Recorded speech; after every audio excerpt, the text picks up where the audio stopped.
Welcome to the Just Ingredients podcast. I'm Karalynne, and here we talk all things nourishing to the mind, body, and soul. This is a place where you can find just good ingredients to life. Dr. Stephen Cabral is a board-certified doctor of naturopathy and founder of the Integrative Health Practitioner Institute and EquiLife. At 17 years old, Stephen Cabral was diagnosed with a life-altering illness and given no hope for recovery. Every day, he suffered endlessly for many years.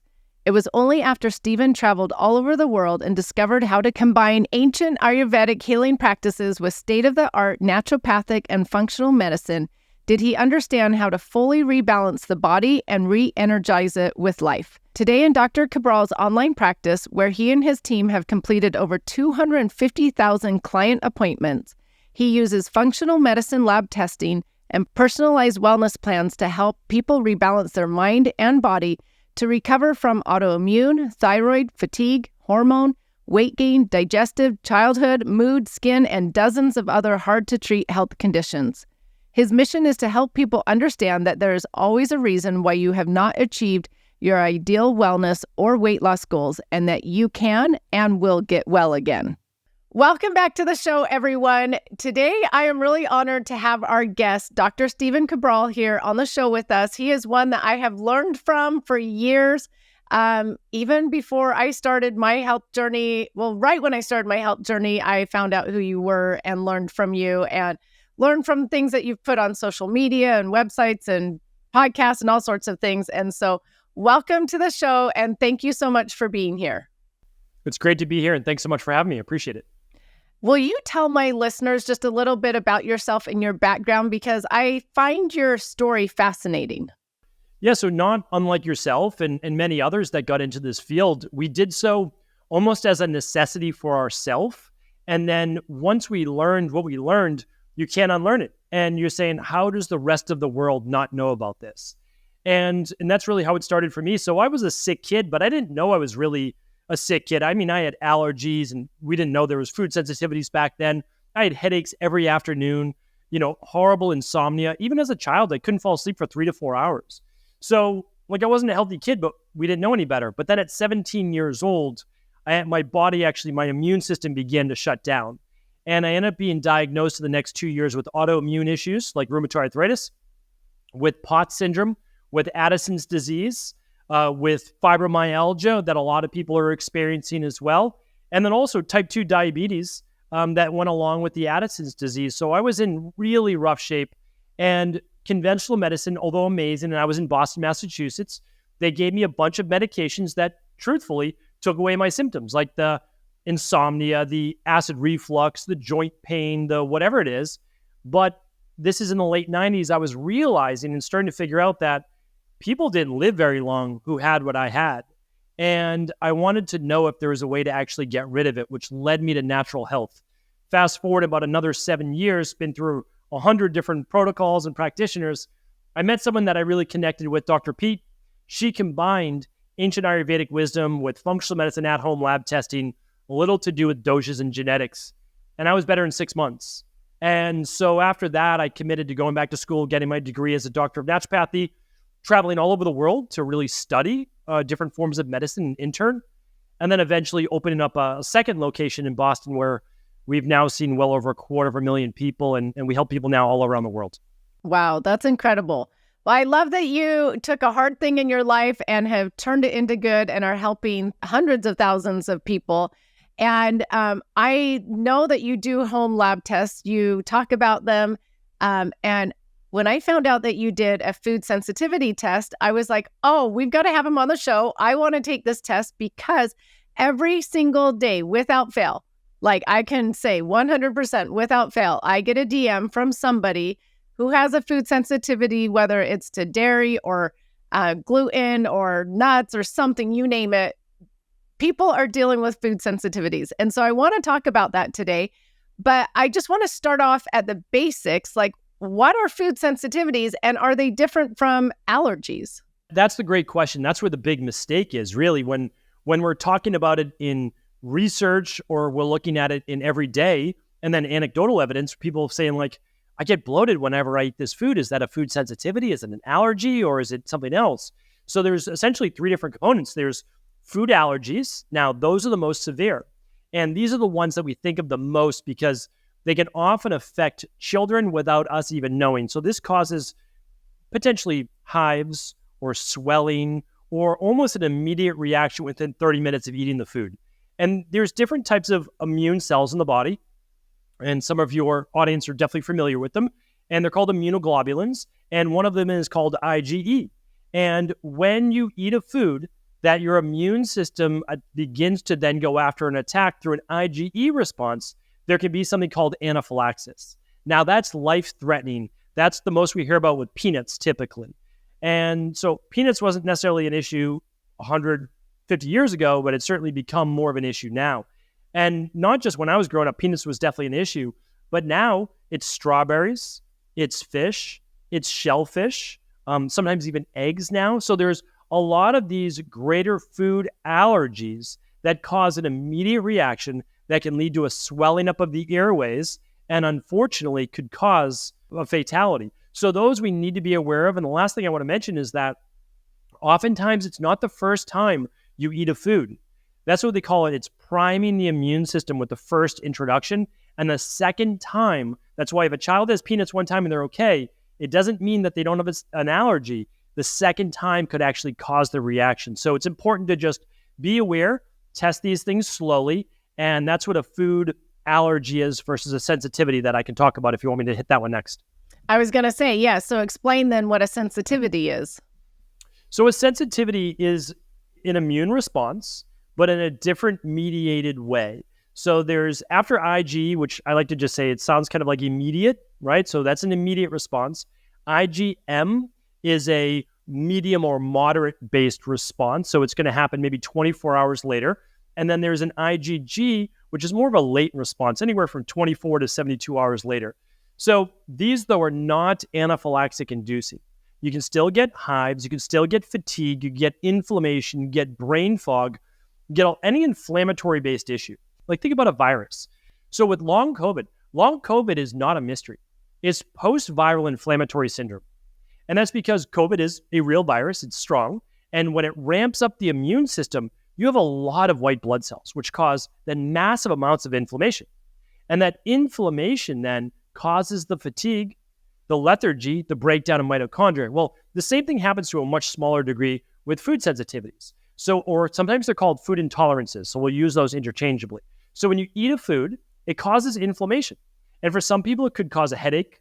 It could cause fatigue, joint pain, muscle weakness, low mood. It could cause anxiety. It eventually can cause depression when chronic. So that's food sensitivities. And that's what we look for in our practice, because by the time you get to be later stage child or adult, you know if you have a food allergy, but you may not know all the food sensitivities you have.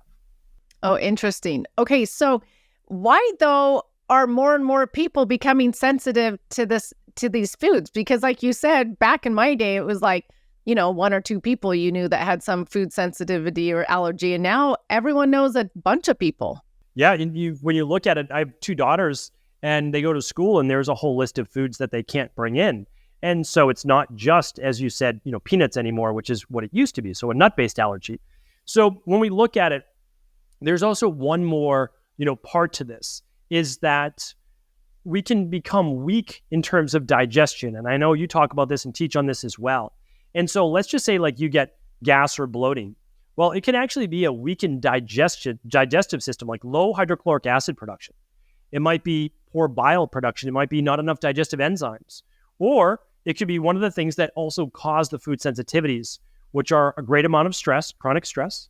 Could be alcohol, could be antibiotic use, could be birth control use, could be fried foods. It's things that cause inflammation in the gut microbiome. So inside of our gut microbiome, I always use this for teaching. And basically, we have 26 feet of digestive tract. And it starts right about an inch or so above the belly button, above your navel. That's where the transverse colon runs across. But everything below that. So when people say, oh, I get bloating in my stomach, they're usually talking about their intestines. They're not talking about their stomach, which is right below the middle of the rib cage. And so when we look at this, we say, okay, inside of that 26 feet of digestive tract, about, let's say, 5 feet of your colon and about 20 feet or so of your small intestine. Then we've got our esophagus, etc. That has its own microbiome. So that's obviously the bacteria in your gut. And it's also beneficial yeast. And sometimes there's obviously an overgrowth of negative forms of yeast. And it's not just Candida, there's many forms of Candida. And so when we look at that over time, again, when I was a child, one of the reasons I got so sick at 17 and was sick as a child is that I was put on antibiotics all the time. My mom had 4 kids under 5 years old, and the pediatrician just let her keep azithromycin, Z-Paks, in the house. So anytime we got any cold, right away Z-Pak. So I was taking a Z-Pak maybe like 6 times a year, sometimes more. And that started to harm my gut microbiome. But then at 14 years old, I got put on amoxicillin twice a day forever for ongoing, for acne, from a dermatologist. Wow. So I had massive imbalances in my gut flora that then led to permeability, which we can talk about next. But any of those things, alcohol, birth control, etc., they can disrupt the microbiome, which means it leads to overgrowth of even good bacteria. Overgrowth of good bacteria is still bad. Like, that's not a good thing. We call that Sibo, small intestinal bacterial overgrowth, as well as Candida overgrowth. Those are 2 that are very detrimental. Well, this all makes sense why there's more food sensitivities then, because, I mean, if, these inflammatory foods that so many people are eating and sugar and stress are causing gut issues, well, I would think almost everyone in America then has gut issues because we're all eating too much sugar and stressing too much. Without a doubt. I mean, that's the thing is, so we might get the imbalance from the antibiotics, or we might get it from, any number of medications or acid blockers that people are taking, proton pump inhibitors, PPIs, all sorts of different histamine blockers. The issue is that you're allowing a free ride to parasites and bacteria right through your stomach because there's no acid anymore. And what happens is that acid is needed in order for bile to be able to drop into the first part of your small intestine, which is the duodenum. And if you don't have that, you don't go break down your food properly, but you also let all sorts of bacteria into the intestines that are meant to be, for the most part, not sterile, but it's meant to keep a specific pH in your small intestine so that it's not a large overgrowth of bacteria there. And then there's a separate microbiome, obviously, in your colon as well. Well, the issue is that when we then take in all of this sugar and or fried food, we then exacerbate that condition. So it's made worse by the standard American diet. But not only that, have you talked about lipopolysaccharides on your show before and endotoxemia? Only one time, and it's been about like a year ago. So go ahead and talk about that. So this is literally the number one disease-causing issue, especially with autoimmune, that almost no one's talking about. And it's so important because what happens is, for whatever reason, let's just say from stress, emotional stress causes gut microbiome issues as well. It slows down peristalsis, leads to constipation, sometimes loose stool, the poor diet, the birth control, the antibiotics, the fried food, the viruses even that we get as well, all disrupt the microbiome. Then we put in sugar, processed food, and then also a lot of inflammatory fats. And much of that, again, just the standard American diet, fried foods. Well, what happens is the gut becomes a little bit more permeable. It's always meant to be semi-permeable. It's only a single cell, which I always find amazing. I've gone back and I probably researched that like 12 times or more because it's so hard to imagine that the outside of your body, your gut, is only one cell keeping it essentially from the inside of your body, which it could poison it. And that's what happens. So that inflammation over time opens up that permeability just a bit more. And it allows then allows protein, amino acid strands, all sorts of things to then come into the bloodstream that sets off an immune reaction that we could talk about. But there's something else called lipopolysaccharides. And all that basically means, you hear lipo, so fat, and saccharides, basically sugar. So you get these like lipid-coated glucose molecules, not just glucose, but sugar, and it comes into the bloodstream. So it's not just sugar, it's not just fat, it's both. And when that happens, it sets off a toxicity and inflammatory cascade. And that is one of the leading causes of cardiovascular disease that's never talked about. So inflammation in the arteries, high blood pressure, type 2 diabetes, believe it or not, as well as cancer, and we know Alzheimer's as well. And so that's the top 5 leading causes of death. Now, those are the ones that ultimately cut our lives short, but there's also autoimmune issues. Why is it now that more than 60 million adults just in the US have autoimmune issues. This was not the case 100 years ago. And much of this has to do with our gut microbiome and that gut permeability. Okay, so interesting. Like you said, not many people are talking about this. You do hear about the gut permeability, but not the liposaccharides. So with this gut permeability, you said the toxins are getting out into the bloodstream. And so those are those tight junctions in the gut, opening up and letting these toxins out into the bloodstream. And so can healing the gut lining then, tightening up those tight junctions, can that then help reduce food sensitivities? Yes, exactly correct. So one of the reasons why we kind of skipped over that, I skipped over it, that people get food sensitivities is because if you think about it this way, it's not really from overeating a certain food. There are some foods that are more susceptible, and we could talk about those because I have seen those in private practice. We've run now over 500,000 labs, so we have a lot of data. So we get to see a lot of these things take place over the last 14 years or so, 15 years that we've been running these labs. But what really happens is that all proteins are made of amino acid strands. And typically you're trying to break those down as small as possible before they move through those tight junctions so they can be utilized by your body. And what happens is when you have a more permeable gut, increased intestinal permeability, also known as leaky gut, those proteins can actually seep through. That is what triggers an immune response. Your body knows that it's not meant to see that specific strand of amino acids and it goes after it. When it goes after it, that causes an inflammatory response, and the body can begin to mark that then as foreign. And because of that, you get an inflammatory-based reaction. When you remove that food sensitivity for a period of time, the memory of seeing that oftentimes begins to fade and then it becomes less of food sensitivity. However, the real fix to this is being able to seal up that gut wall just like you spoke about. Okay, so if you have the gut lining and the tight junctions open and the foods are let out, the toxins are let out, is that then what you're saying is contributing to so many autoimmune conditions today? 100%, or technically 90%. We know that over 90% of all autoimmune issues have gut permeability as one of their main leading factors. So when we look at that, we say, okay, well, what causes then gut permeability? Because it doesn't live in a vacuum.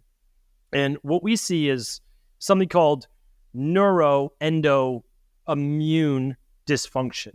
And what that really means, just really quickly, is that we get stressed. So we get stressed from life, from work, from relationships, whatever it might be. Or we get stressed from a virus or food sensitivities or heavy metals, whatever the toxin is. Like, again, even 20 years ago, you couldn't even say the word toxin because it would just be laughed at. Well, we know now, of course, there's more than 100,000 toxins in the environment. Pesticides, glyphosate can cause the permeability. And then what happens is our level of fight or flight, cortisol typically increases. Cortisol in and of itself, when chronic, can cause gut permeability. Technically, even a really high dose of cortisol can cause gut permeability. Now, the nice thing is the gut's ability to heal happens pretty quickly. It can happen. Now, it's not fixed within days, but we actually start to assemble new cells in the gut lining within days. And that's important because those little villi, right, the little microvilli, the little finger-like structures, that's what actually helps us to manufacture B vitamins, vitamin K2, serotonin, all these great things for our mind and body. But before we fix the autoimmune, we need to fix the intestinal permeability. But before we fix the intestinal permeability, we really need to fix the Candida overgrowth, the bacterial overgrowth, the H. pylori, and the parasites. Because if not, those will continue to cause inflammation, and that inflammation will continue to cause then leaky gut. So you can't just go after it with zinc carnosine, glutamine, these types of things, although great, right? Bone broth could be great. What we need to do, though, is say, well, what's the cause of that? So in our practice, in integrative health practice, we always ask the question, why? So why is this happening? Autoimmune. Okay. Is it just genetic? Sure. I got rheumatoid arthritis. All four of my grandparents had rheumatoid arthritis. Both my parents had rheumatoid arthritis. I got rheumatoid arthritis. Okay. So I had it at 17 years old, had it through about 27, but now it's almost been 20 years and I haven't had it in 20 years. So I didn't have it as a child, had it for a decade, didn't have it for 2 decades. Well, genetics are fine. Yes, that's what you're predisposed to. But it's, as they say, it's the environment that your body is in that allows for the expression of those genes. So the question is, why do I then have Candida overgrowth, bacterial overgrowth, parasites, H. pylori? And what I had was I had all three of those except for parasites. So I had to go in, reassemble my gut microbiome, get rid of, and then replace. And then I had to make sure that that was stabilized, slowly reintroduce food. So yeah, we could talk about all that, but it's always asking why. And even if my why was antibiotics, okay, I can't go back and stop the antibiotics. I took them. It was unfortunate, but truthfully, as I always say, it led me to where I am now, and I wouldn't trade it for anything. Like it's giving me a life's purpose, which is, I think, pretty amazing.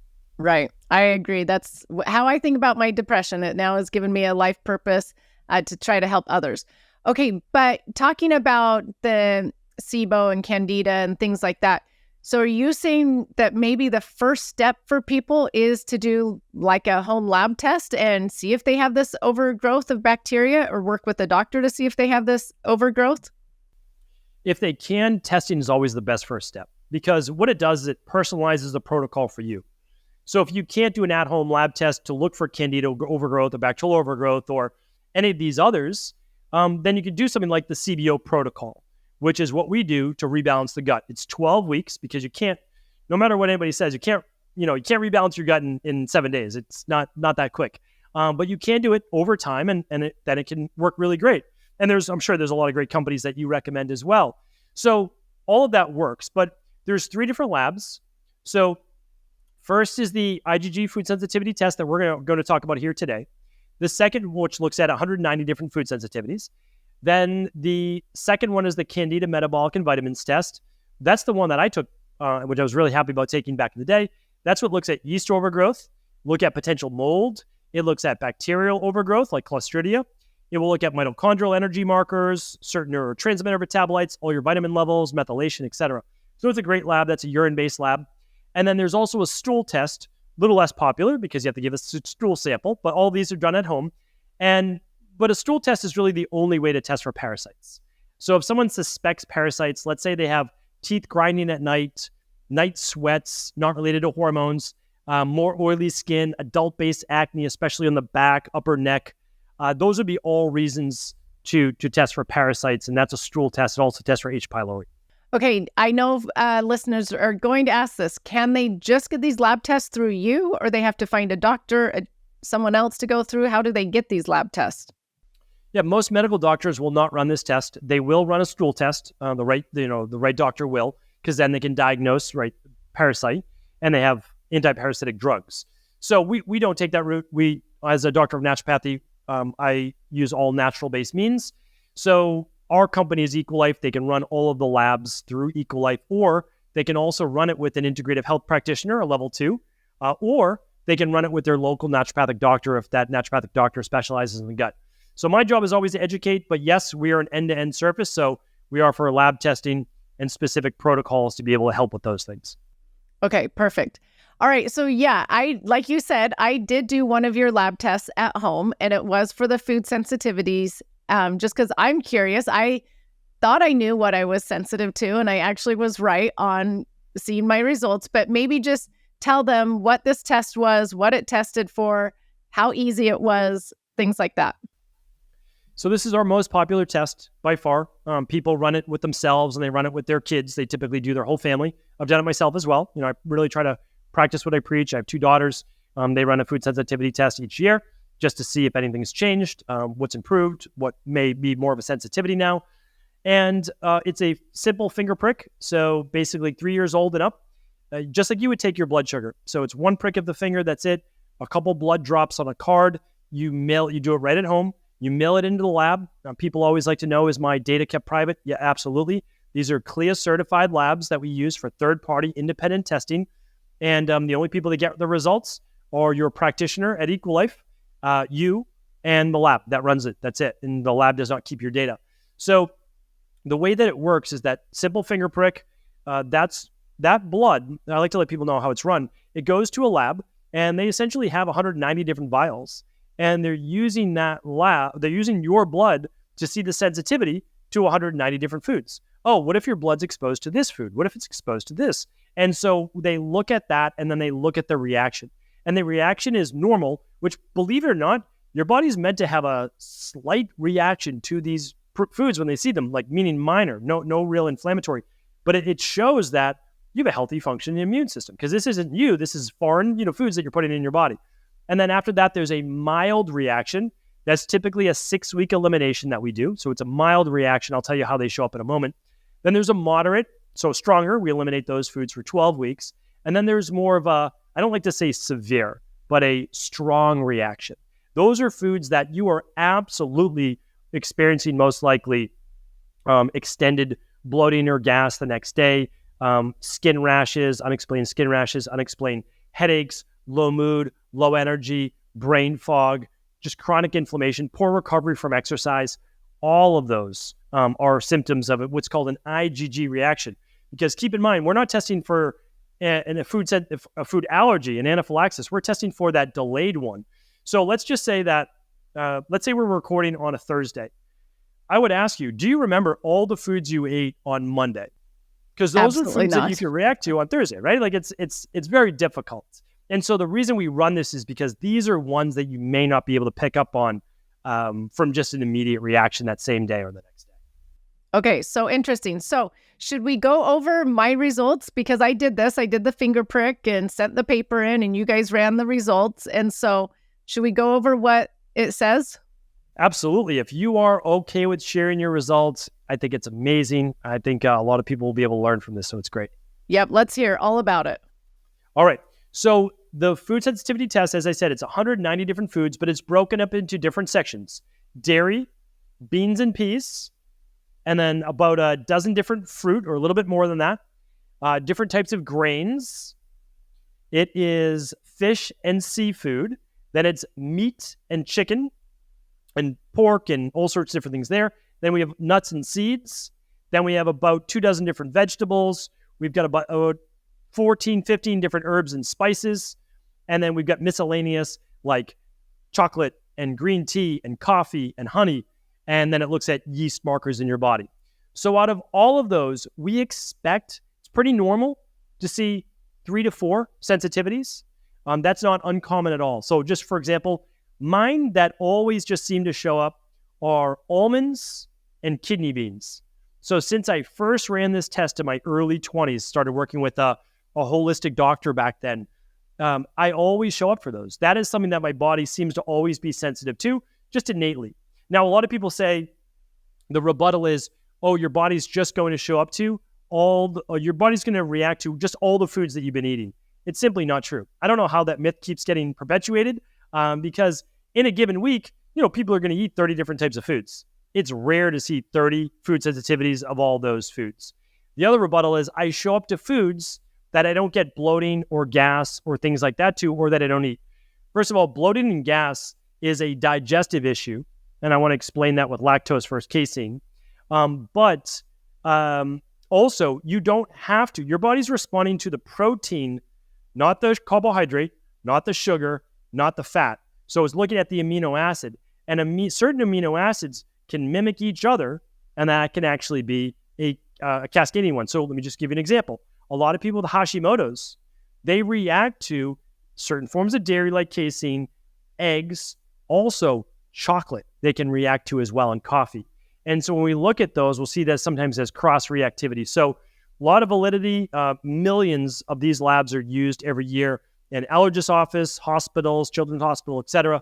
So as I said, the results are really strong, and you're actually able to reduce food sensitivities as you follow a plan that we can share. All right, so yours showed up. You had only 1 high. You had 2 moderate, keeping people in suspense right now. And then you had 6 low.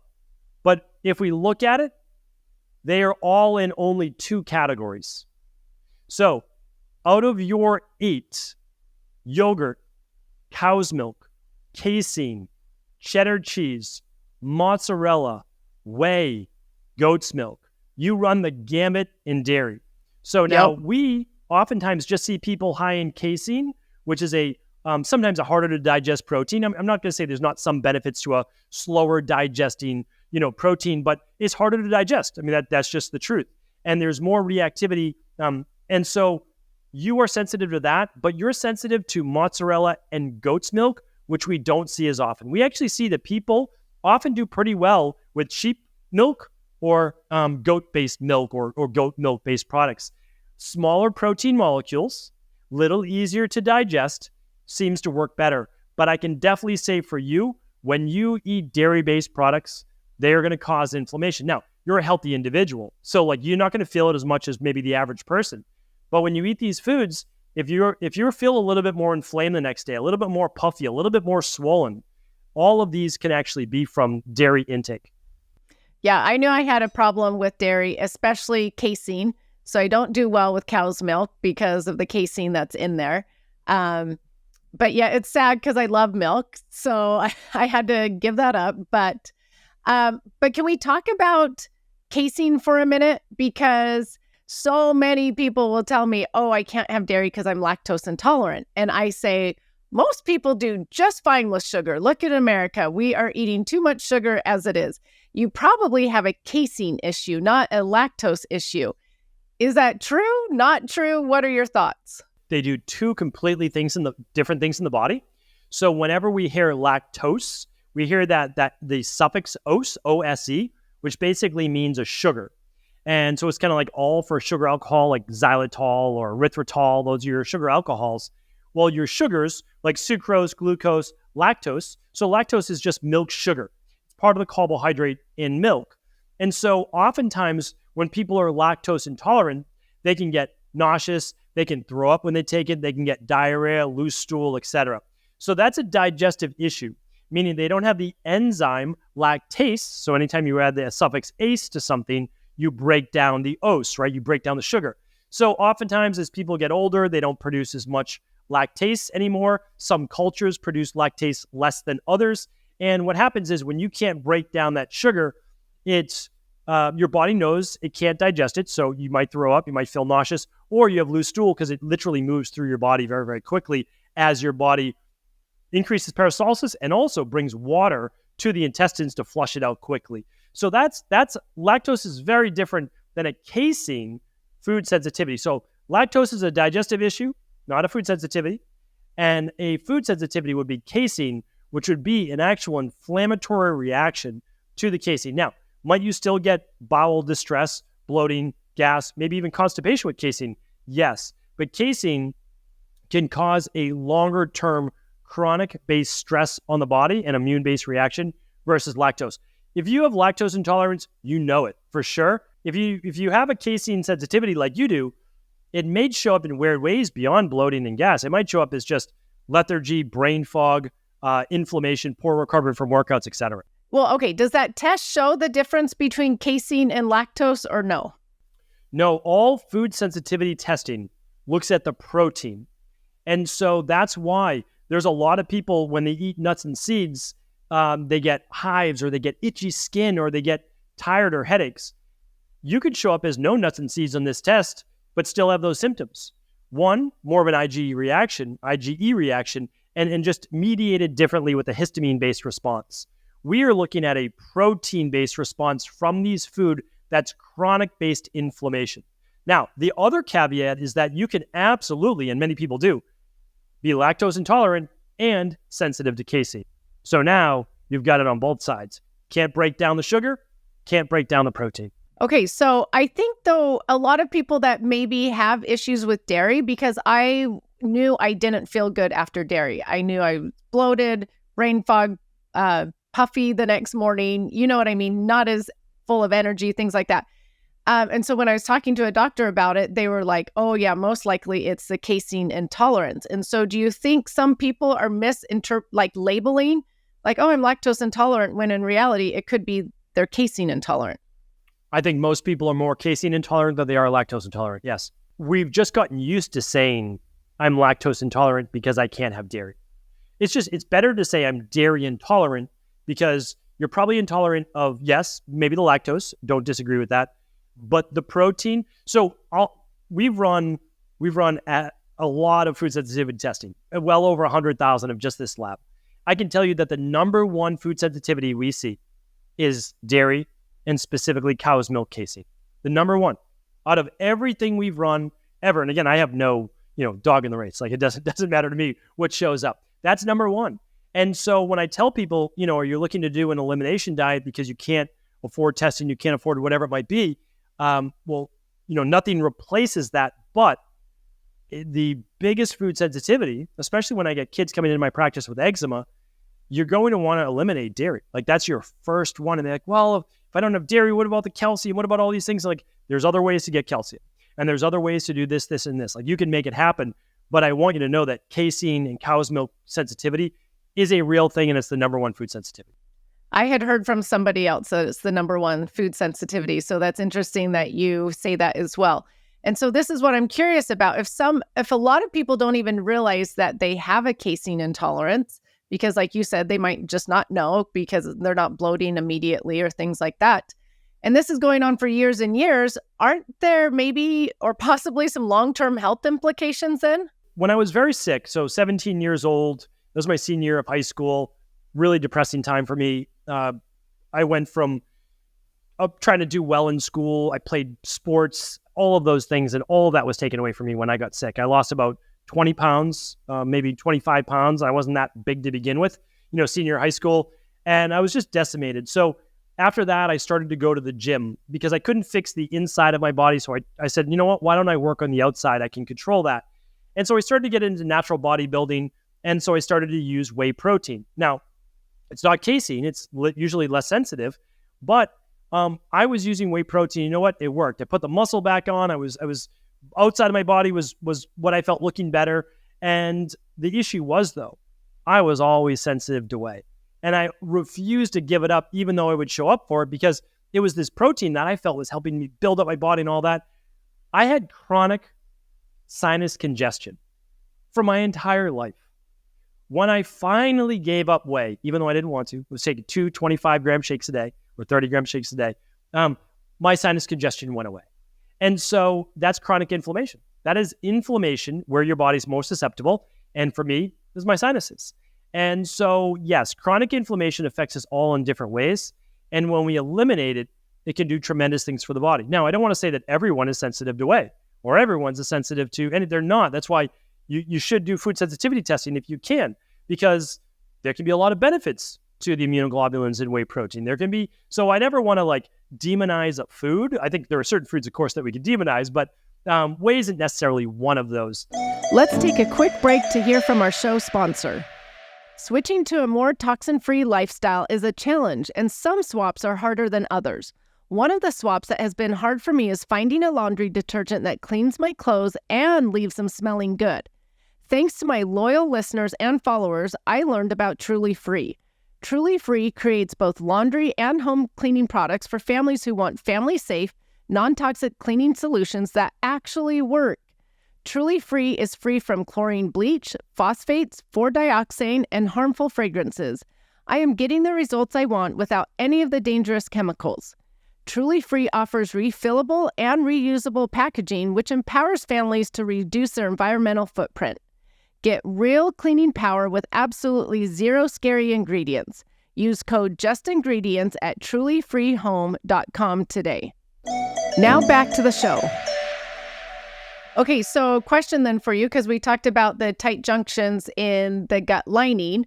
So if people have a high one, like mine, casein, a high intolerance to it, if you heal the gut lining, are you then able to possibly take casein in or no? So yeah, it's a great question. And what I didn't mention was that you actually had you had a really great food sensitivity overall lab test. You were sensitive essentially to one category. And the second one, which I didn't name, is you were moderately sensitive to sesame seeds and mildly sensitive to almonds. So overall, this is a great test because you're really sensitive to 3 things: dairy, almonds, and sesame seeds. And so when we look at that, we say, yeah, that's a great test. That's normal. Again, I'm sensitive to almonds, kidney beans, and sometimes something else, random will pop up.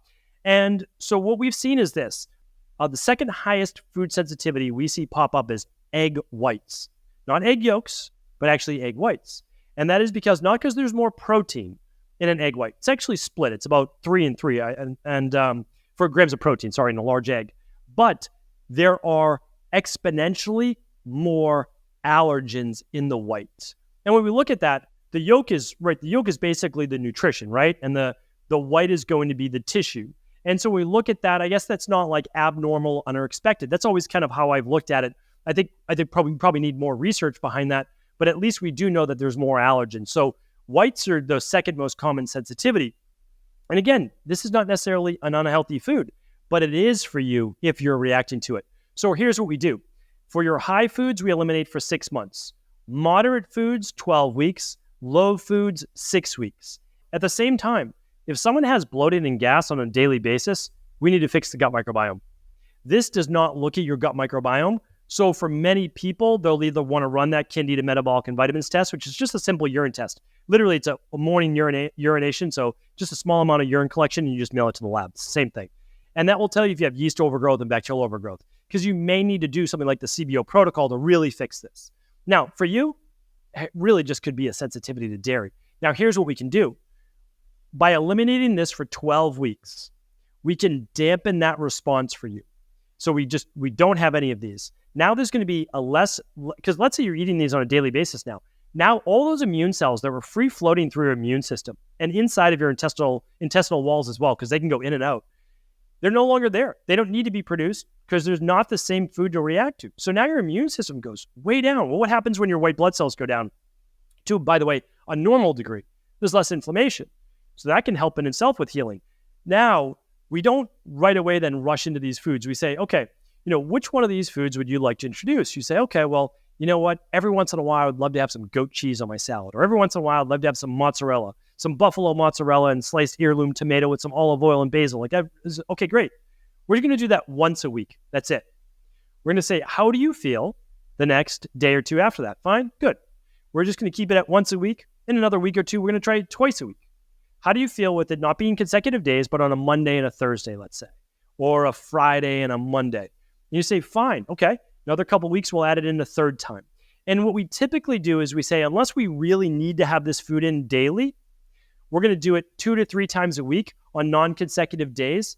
And oftentimes, that's enough time to kind of like lower the inflammation, empty that rain barrel, right? And then start back over. Now, I will say, someone like myself, it just might be an innate sensitivity to almonds or to, as I said before, kidney beans. And that is why you eliminate. You can actually retest in 12 to 16 weeks to see if it's gone down. If it has, excellent.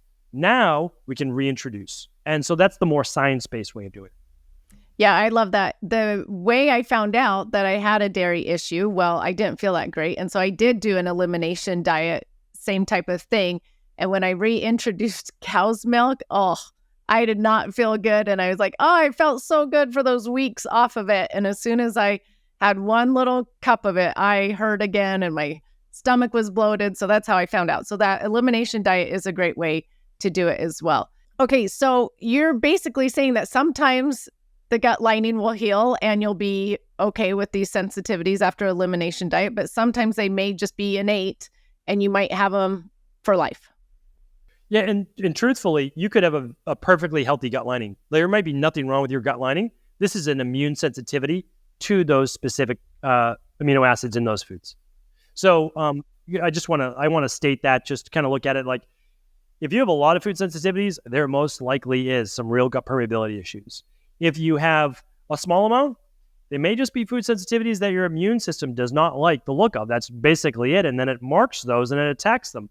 So here's the nice thing though. If you do eliminate for 12 weeks, you could add back in conceivably this once a week and not have to worry about it. You just do it once a week because it's one of your favorite foods and you never have to worry about it, truthfully. Now, it is a little bit different with dairy that can cause the digestive issues. That's the difference between like that and let's just say eggs. So eggs are a real sensitivity for a lot of people, but they eliminate them for 12 weeks, maybe longer if they need to.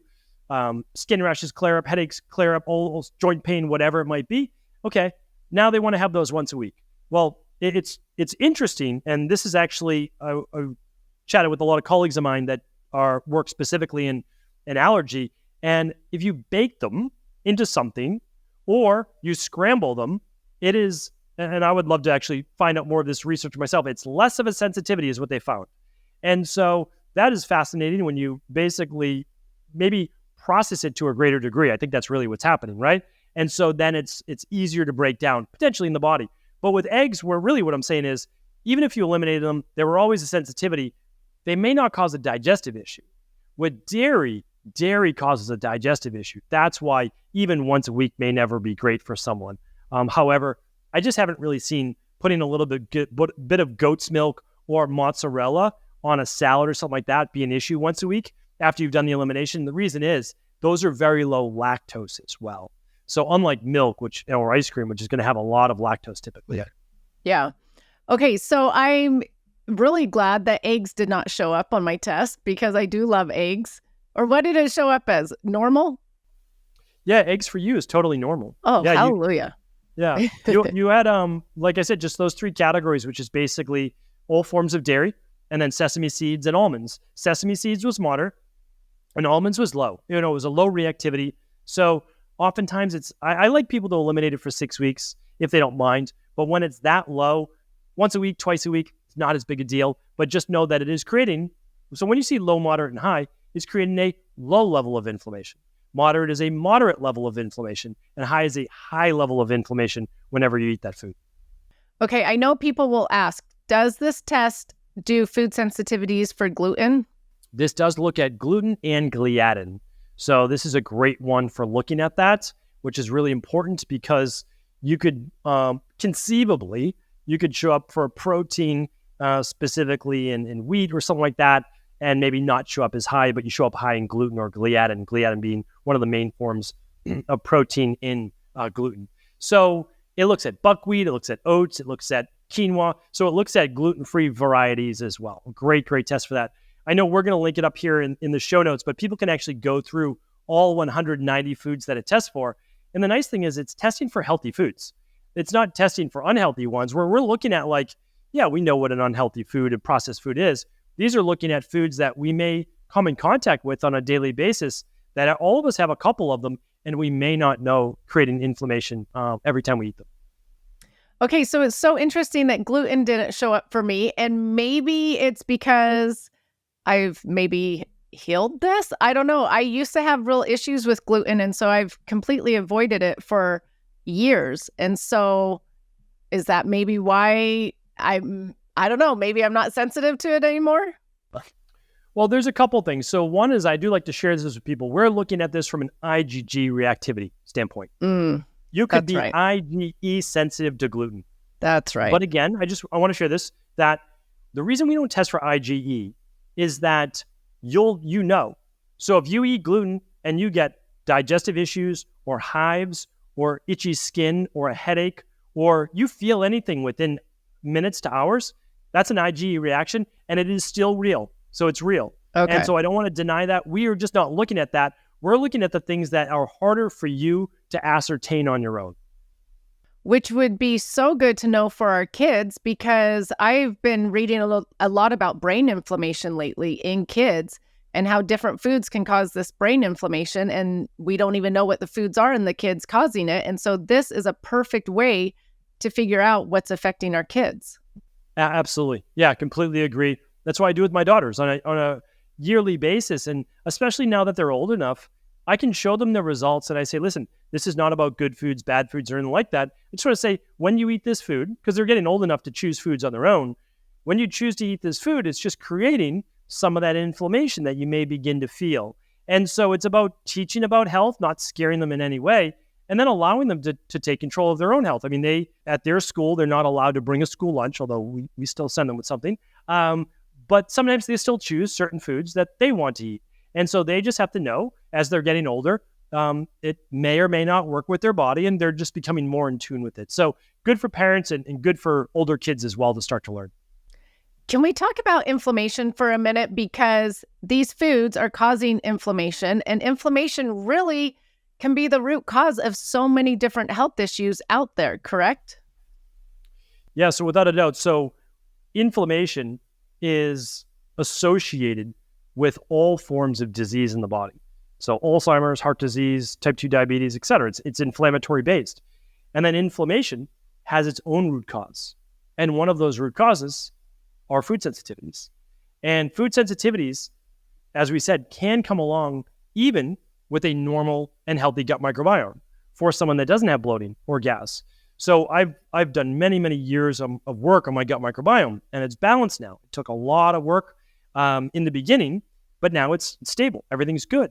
And that's how it should be. So I don't have the bloating and the gas. I don't have those particular types of things. But most people have a couple food sensitivities that they are sensitive to, which can be the root cause of some of that inflammation. So everything has an underlying root cause. And our job always as integrative health practitioners and also just people who want to take control of their health is to just try to find out what those are. And it's usually not just, one, like food sensitivities is one, but it could be heavy metals. It could be other things as well. So the more that we can chip away, we can learn about our health. I look at it as a lifelong process. Like I'm not done, with my health. It's always about testing, looking at things. What can I improve? What works for my body in terms of exercise? If I do this, is it too much for my body? Okay, maybe I'll work up to that.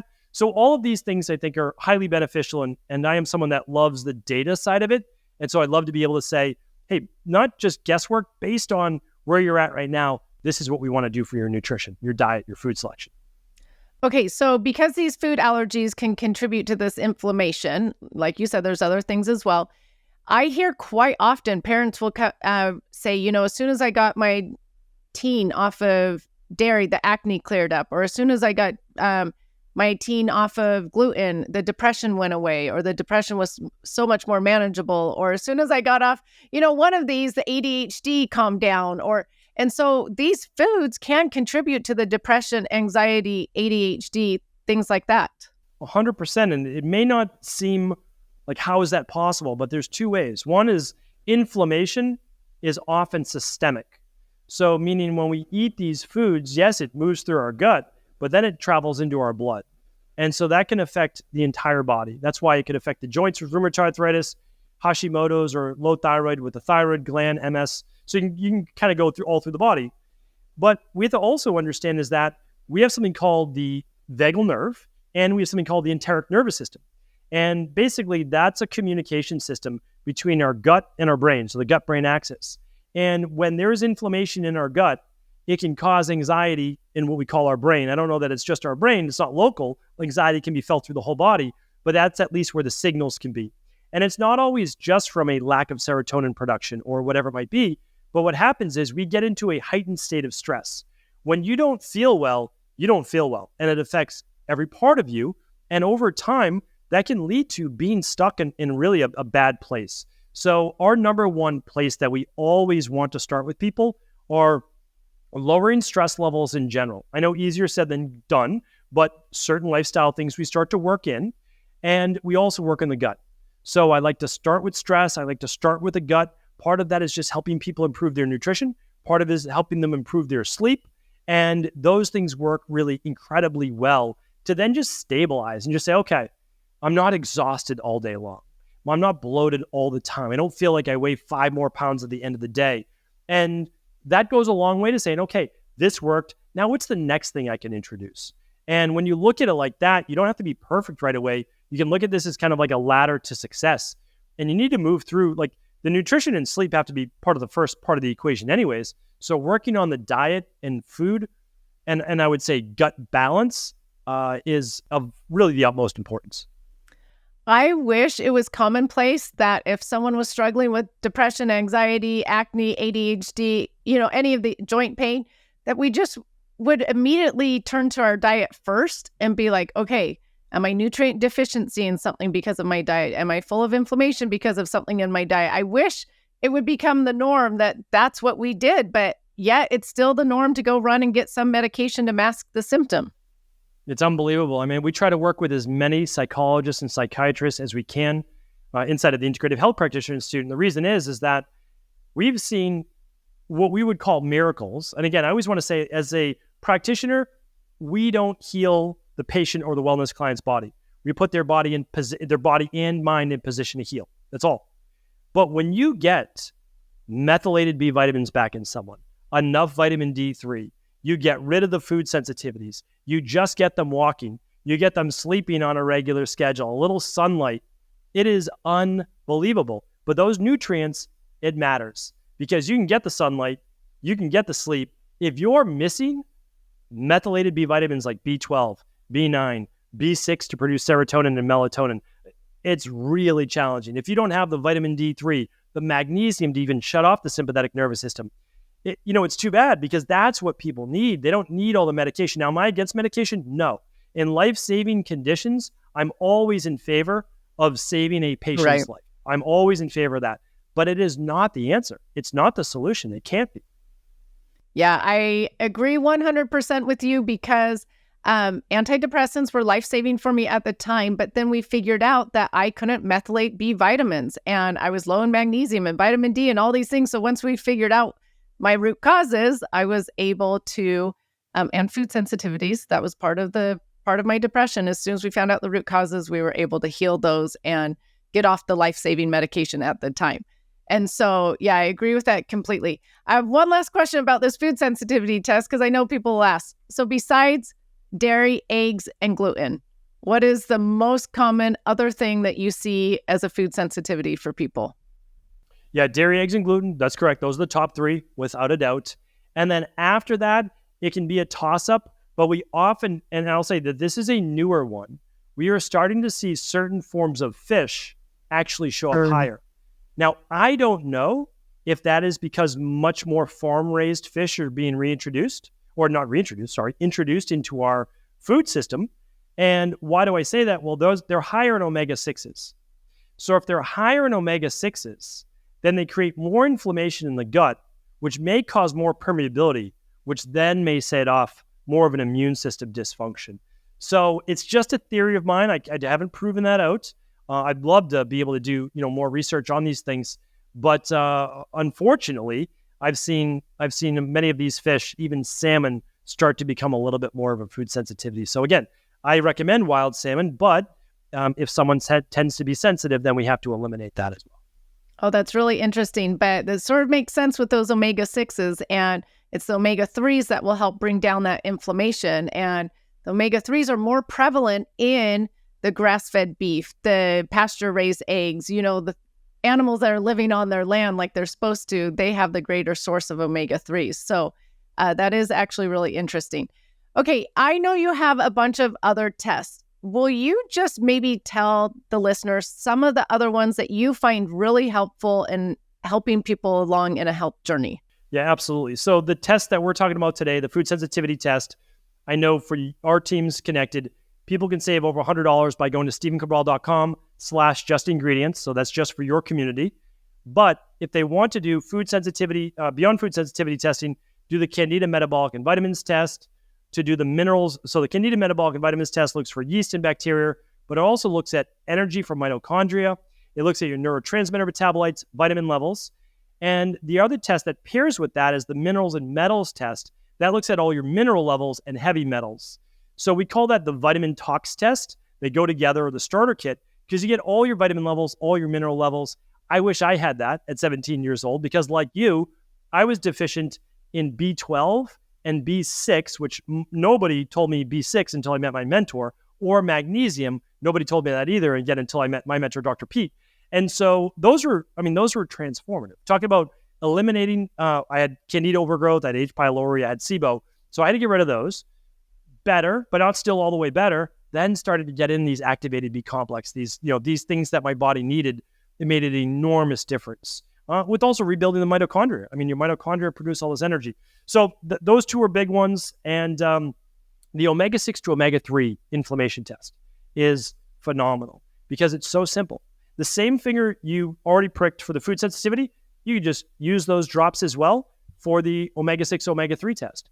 Now you're going to know so people always guess, I'm probably getting enough omega-3s. Probably not. We found that the average healthy person eating more of the grass-fed meat and all of the healthier pastured chicken and eggs, they're at about a 6.7. We literally have this down to the decimal after running tens of thousands of those labs to 1. Now, we want people to be at about a 3-to-1 ratio. Definitely under a 5, but a 3-to-1. So 6.7, not bad, but definitely slightly inflamed. So a little bit of omega-3s, typically 2 grams a day, but you can personalize it. Again, if you're someone that's eating sardines, mackerel, anchovies, wild salmon, wild trout, and you're doing that 4 or 5 times a week, you may not need any supplementation. So this test tells you that exactly.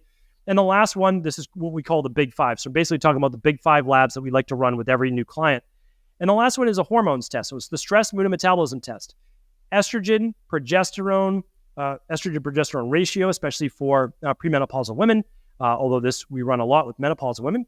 Then it's testosterone, DHEA, cortisol all throughout the day, so all 4 times, which is amazing. It looks at your thyroid, T4, T3, TSH, TPO antibodies, hemoglobin A1C, insulin, and vitamin D3 levels. So that's an amazing lab test as well to see if cortisol may be having an effect on your gut function as well. So let's say you eat food and right away you get bloated by everything you eat. Well, it's not every food that you eat, right? There's a most likely you're stuck in sympathetic nervous system tone and you can't move into the rest and relax or rest and digest. So those are the labs we offer. Everything is just over at equi.life, equi.life. People can also work with an integrative health practitioner, level 2, which has nothing to do with us, but I always want to give people the option. And my job, as I said, is to educate, let people know that this is available to them. And it's what changed my health and got me on this trajectory. And I'm just trying to now share that every day. Well, I love that. And testing is what changed my life as well, knowing what was going on.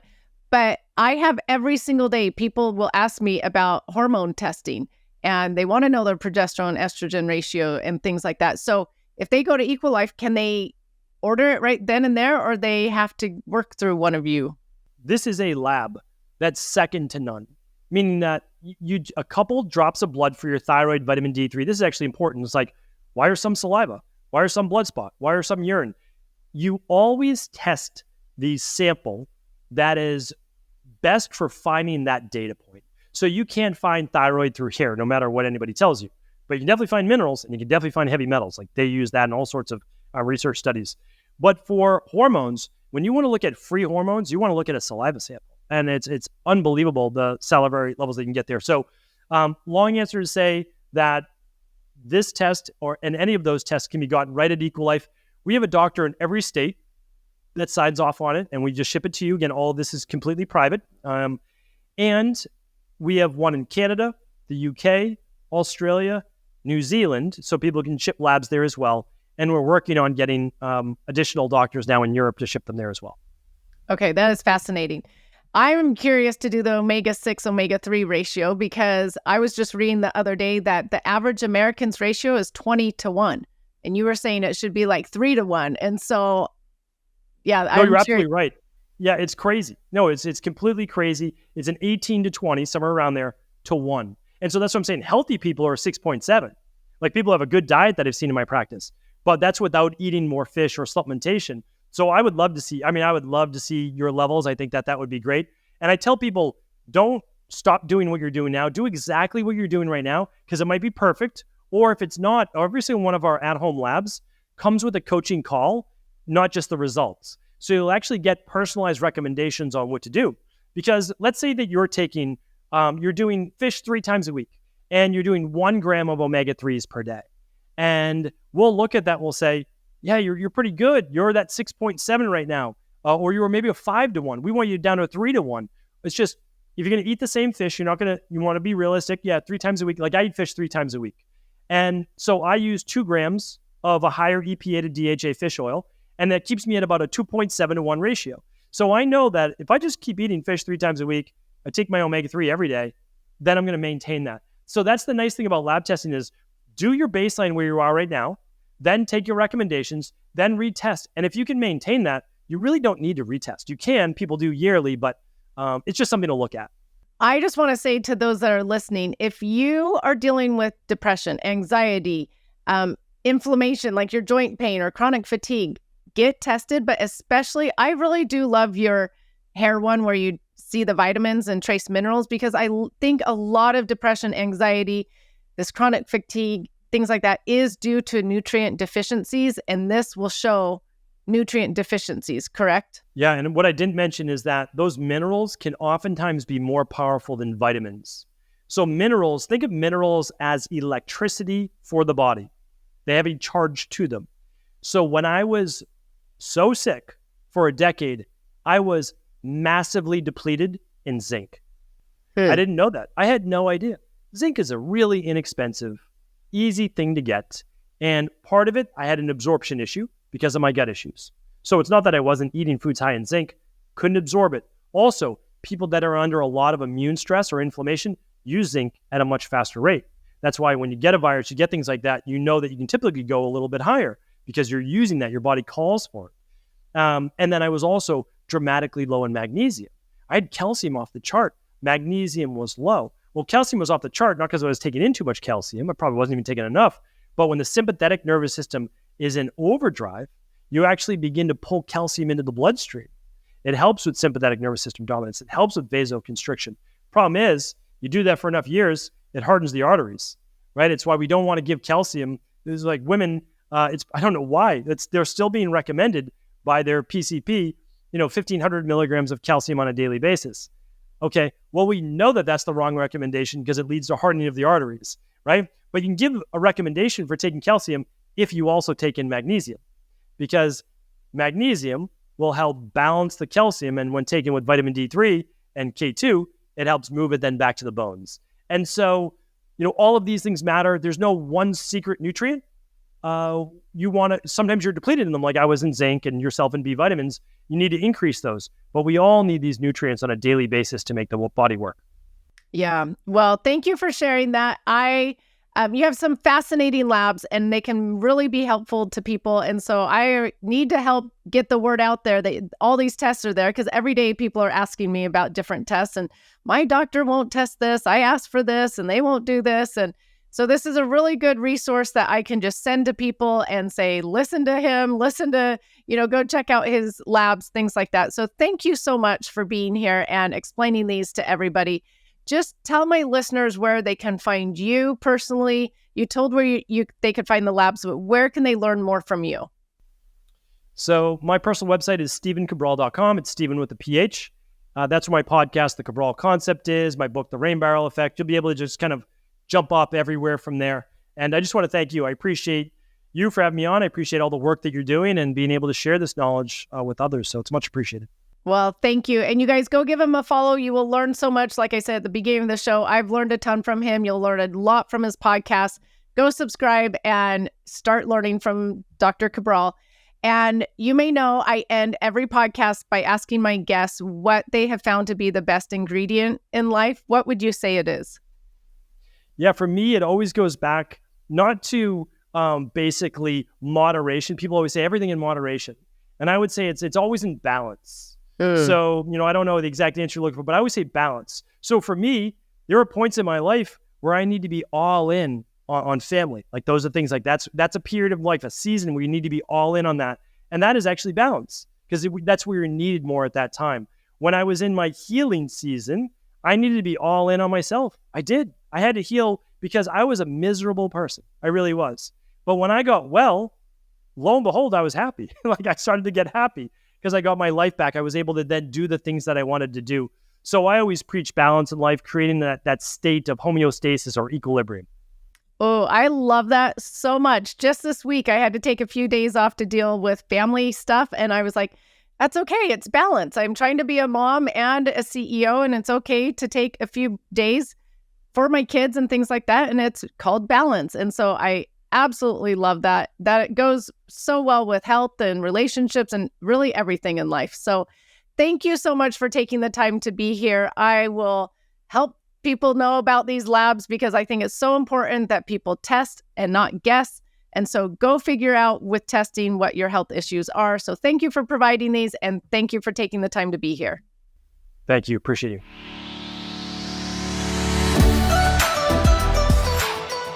Thank you so much for listening. Remember to subscribe to the Just Ingredients podcast to learn more about your health and good ingredients to life.